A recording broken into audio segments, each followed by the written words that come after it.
आज हम भारत के इतिहास की सबसे क्रूर प्रथा के बारे में बताने जा रहे हैं, जो भारत के इतिहास में व्याप्त थी। ये है सती प्रथा। सती प्रथा में महिलाओं को कैसे उनको जिंदा चिता पर जलाया जाता था। सती प्रथा भारत में एक प्राचीन और क्रूर सामाजिक प्रथा थी, जिसमें एक विधवा महिला को अपने पति की मृत्यु के बाद उसकी चिता पर जीवित जला दिया जाता था।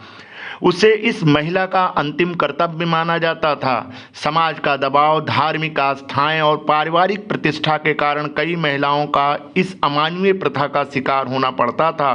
सती के लिए महिला को सजाया जाता था और उसे चिता के पास ले जाया जाता था।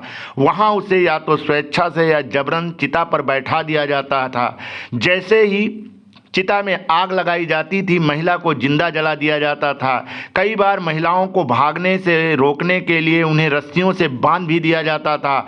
ये प्रथा मध्यकालीन भारत में अधिक प्रचलित थी, खासकर राजस्थान और बंगाल में। 1829 में ब्रिटिश सरकार ने राजा राम मोहन राय के प्रयासों के बाद इस प्रथा पर कानूनी रूप से प्रतिबंध लगा दिया। हालांकि इसके बावजूद भी कुछ स्थानों पर यह प्रथा गुप्त रूप से चलती रही, लेकिन धीरे धीरे पूरी तरह प्रथा समाप्त हो गई। सती प्रथा के दौरान कई बार बहुत कम उम्र की महिलाओं को भी चिता पर जलाया जाता था।